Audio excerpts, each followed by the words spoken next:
Avaliação, diagnóstico e intervenção psicopedagógica. Então, sobre conceitos e práticas para a atuação do psicopedagogo, a avaliação psicopedagógica ela deve ser interpretada como um processo técnico e científico de coleta de dados.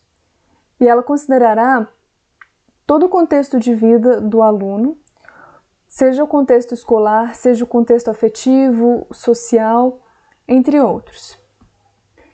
E há muitas etapas de avaliação, dentre elas o de anamnese. E não existe idade certa para começar, desde tenra idade, desde a entrada na escola ou a pré-escola, pode-se fazer determinados diagnósticos, mas é a partir dos 6 anos que é a fase que mais se atende na psicopedagogia clínica. Porque essa fase, a criança ela já está submetida à alfabetização e operações matemáticas simples. Então, nessa idade de escolarização, geralmente é mais comum surgirem certas desconfianças de transtornos de aprendizagem, síndromes e dificuldades, como o TDAH, por exemplo, que é o transtorno de déficit de atenção e hiperatividade.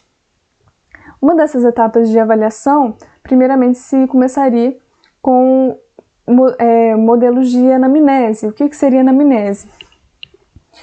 É feito com os pais dos alunos para saber um pouco do contexto familiar e da criança, né? E esse modelo de anamnese, eles geralmente são bem extensos e tem que se entender o objetivo dela, para não perder tempo fazendo tantas perguntas nas sessões que às vezes não são necessárias. Não é que certas perguntas não são necessárias, mas cada caso de criança é um caso e algumas vão ser mais importantes do que para outras. E é para se lembrar então que a anamnese ela serve para conhecer o histórico familiar, as doenças gestacionais ou desenvolvidas, presença de doenças nos alunos ou nos familiares, certas síndromes ou transtornos, histórico de consumo de drogas na gravidez, desenvoltura acadêmica do paciente, nível de socialização, queixas escolares e dificuldades que possa estar enfrentando, idade que começou a andar, a falar, a engatinhar. Então, também se instruirá para tratamentos e medicamentos que o aluno já tomou, como ele respondeu a esses tratamentos, o que teve sucesso, o que não teve sucesso. Então, a ficha de anamnese para psicopedagogos e em relação aos pais ou aos familiares outros é muito extensa. Tem muitos tipos de perguntas que podem ser feitas. E, bom, é muito extenso, não tem como passar toda a ficha aqui, porque demora muito fazer essas perguntas, mas são muitas coisas. Por exemplo, composição familiar, a relação dos pais, quais são os familiares que moram com a criança, quais são a educação, a ocupação deles, o estado de saúde, se é filho biológico, se é filho adotivo, como que foi a gravidez, se foi planejada ou não, as gestações anteriores, se houver abortos, como foi a gestação dos outros irmãos, se teve acompanhamento pré-natal, se teve uso de drogas na gravidez, acidentes durante a gravidez, se tomou alguma medicação, se tem alguma doença, as condições emocionais familiares, como que foi o parto, se foi normal, se foi cesárea, se foi fórceps, se a criança nasceu roxa, se necessitou de oxigênio, se teve convulsões, a altura, o peso, se teve icterícia, se na alimentação, se mamou no peito, se tomou mamadeira, por quanto tempo, se tem hora para as refeições, se a criança, como que a criança come devagar, rápido, com velocidade, se mastiga bem, se faz refeições com as famílias, ou vendo TV, qual que é a preferência alimentar, qual que é o histórico clínico de doenças, se faz alguma medicação, né? Se tem algum acompanhamento, como que é o sono, se tem seu próprio quarto, que horas dorme, que horas acorda, como que é o sono, como que é o desenvolvimento psicomotor, né? se caía muito. Tem muitas perguntas, né? O desenvolvimento da linguagem, vai começar a falar também. Aí, como que faz... É muita coisa. Como faz as tarefas, se reconhece codes, dinheiro, letras, se sabe, se tem tiques, como que pega o lápis, é muita coisa, não tem como lembrar tudo, e também não, tem que ter a ficha, né? Se apresenta agressividade, é muitas perguntas. E audição, hábitos, relacionamento, estimulação a certos brinquedos, etc, né? Muita coisa. Então é uma ficha extensa que eles vão responder para ter uma melhor noção. Mas só isso não é possível. Precisa também das provas ou testes projetivos. E o que seriam essas técnicas projetivas? São aquelas atividades que o sujeito pede para ele fazer desenhos ou uma representação acerca de alguma situação. É pela análise de desenhos que o psicólogo ele vai inferir sobre as características em relação ao indivíduo. Pode ser esse desenho uma atividade de grande importância para a avaliação dos psicólogos, seja em relação a cores, seja em relação a formas, isso vai dizer muito sobre o comportamento. Então, as provas projetivas, elas funcionam quando se precisa saber da visão de mundo do paciente. Então, há 3 tipos, né, que pode se fazer geralmente, que é... O primeiro é sobre a escolaridade, né? Então, vai perguntar sobre o paciente, ele com seus colegas, como que são seus colegas, como que é ele na sala de aula, onde que ele fica, o contexto familiar, como que é a casa, desenhar a casa, qual que é os 4 momentos dele no dia, ou como que é a família dele, o que a família dele sabe fazer, desenhar ele, qual que é a ocupação da família, qual que é ele consigo mesmo para desenhar ele nas férias, no aniversário, fazendo o que mais gosta ou o que não gosta. Enfim, são diversas coisas que se pode fazer. Agora, quanto ao diagnóstico na prática do psicopedagogo, quando se trata do termo diagnóstico na psicopedagogia, deve-se ter uma noção da complexidade desse tema. Antes de mais nada, diagnosticar é colocar uma etiqueta no histórico do paciente que nunca mais será removida. Por isso que os profissionais investigadores, eles têm que zelar pelos cuidados do paciente e até chegar num diagnóstico, porque muitas vezes levam-se anos para uma equipe multiprofissional que acompanha o caso para chegar a uma conclusão com mais certeza.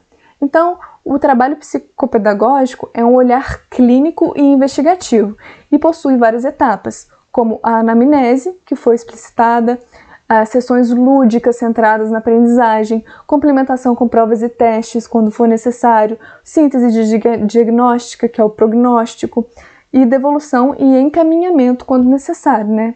Então a criança ela receberá muitas opções de jogos, brinquedos, materiais e também receberá instruções sobre onde brincar, o tempo estipulado, etc. Então nessas sessões muitas coisas podem ser observadas com muita atenção em vários pontos. A escolha do material. Ele escolhe o mesmo brinquedo em todas as sessões? Ele se limita a brinquedos que exigem menos imaginação? Ele cansa rápido do brinquedo? Ele gosta de jogos que exigem raciocínio lógico? Entre outras observações, né? A relação da criança com o profissional. Convida você para brincar? Insiste em brinquedos que transmitem a afetividade, como ursinho de pelúcia? Ou brinca concentrado no jogo só, né? O modo de brincar, né? Se comunica com os brinquedos, criando situações imaginárias, ou começa um jogo e não conclui, ou já brincou com esses brinquedos antes, ou é uma coisa nova, ou demonstra irritabilidade quando não desenvolve do jeito que queria. Então, nunca se usará os mesmos instrumentos para todos os pacientes. Perceberá que ao longo da prática, que alguns pacientes não faz sentido usar o protocolo que usa para outros, né? Então, tem muitos testes psicopedagógicos que podem ser comprados para aplicar nos alunos, né? Tem o IAR, que é um instrumento de avaliação do repertório básico para alfabetização, que é uns de R$27 o kit, é para 5 ou 6 anos.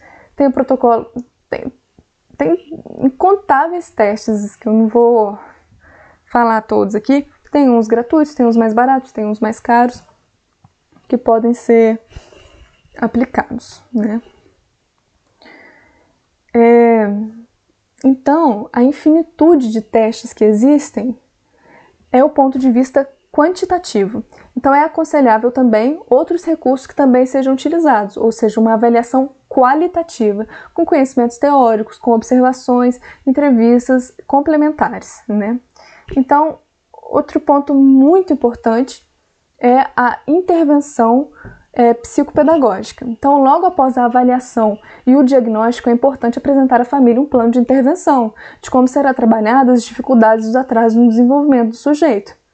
Então, eu estou falando aqui mais relativo à criança, na psicopedagogia dos alunos, mas isso não é só para criança, é para adolescente e também é para adultos, quando necessário.